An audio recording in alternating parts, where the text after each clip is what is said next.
Halo teman-teman, apa kabar?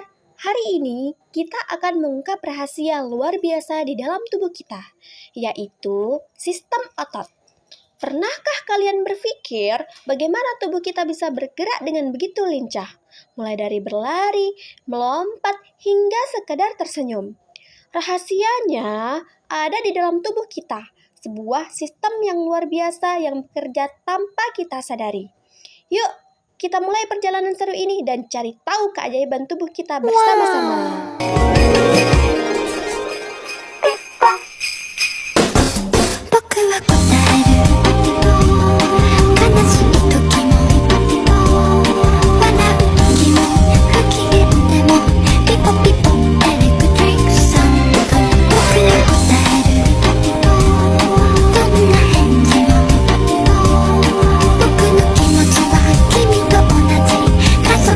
Tulang dan sendi yang terdapat pada tubuhmu tidak memiliki kekuatan untuk bergerak tanpa otot.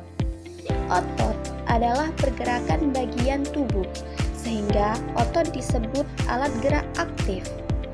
Gerakan otot terjadi karena adanya kontraksi otot. Proses kontraksi ini mengakibatkan bagian tubuhmu bergerak. Selanjutnya ada mekanisme kontraksi otot. Ketika kita bergerak seperti berlari, mengambil sendok dan membanggakan seseorang, kita menggunakan otot. Otot yang bekerja dengan cara kontraksi dan relaksasi. Mari kita lihat lebih dekat cara kerja otot tersebut. Otot terdiri dari serat-serat otot yang tersusun atas banyak myofibril. Myofibril ini mengandung unit kontraksi yang disebut dengan sarkomer, yang di dalamnya terdapat dua filamen, yaitu filamen tebal dan filamen tipis. Filamen tebal tersusun atas protein miosin yang garis tengahnya disebut dengan garis M, sedangkan filamen tipis tersusun atas protein aktin dengan garis potong yang disebut dengan garis Z. Kedua filamen inilah yang menyebabkan otot kita dapat berkontraksi dan relaksasi sehingga memungkinkan kita untuk bergerak. Mekanisme kontraksi otot diawali dengan rangsangan yang dibawa oleh sel saraf. Rangsangan ini menyebabkan potensial aksi pada serat otot dan memungkinkan ion kalsium masuk ke dalam myofibril. Di dalam myofibril, filamen aktin dan miosin tidak dalam keadaan terikat karena tromponin akan mengunci trompomiasin sehingga daerah aktin terhalang.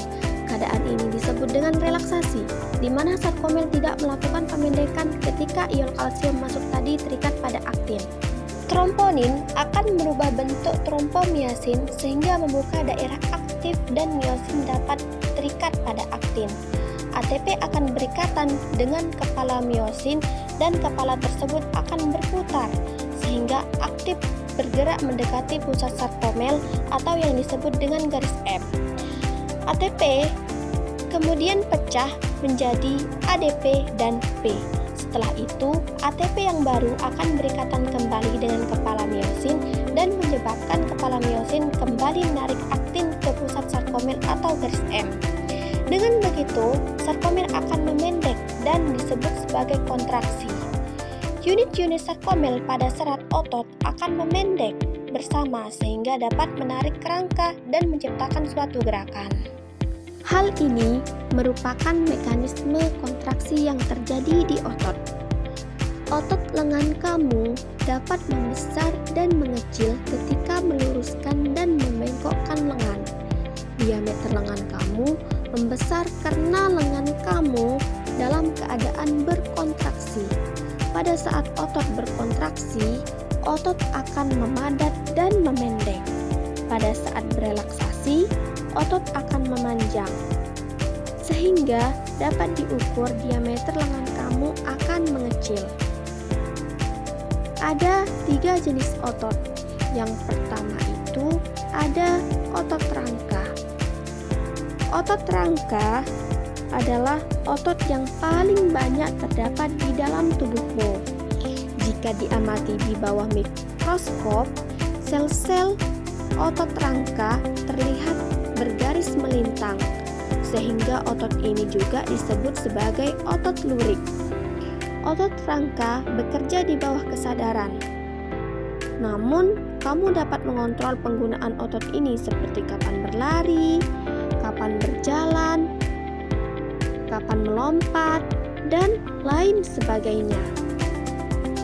Yang kedua itu ada otot polos. Otot polos terdapat di organ dalam tubuh kecuali jantung, seperti di dinding lambung, usus halus, dan pembuluh darah. Otot polos berkontraksi dan relaksasi dengan lamban. Otot ini berbentuk gelendong serta memiliki satu inti di tengahnya.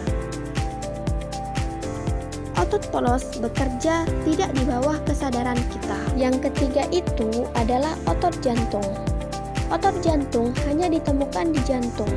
Otot jantung mempunyai garis-garis seperti otot rangka. Inti sel otot jantung hanya satu dan berada di tengah. Organ otot jantung bekerja tidak di bawah kesadaran kita.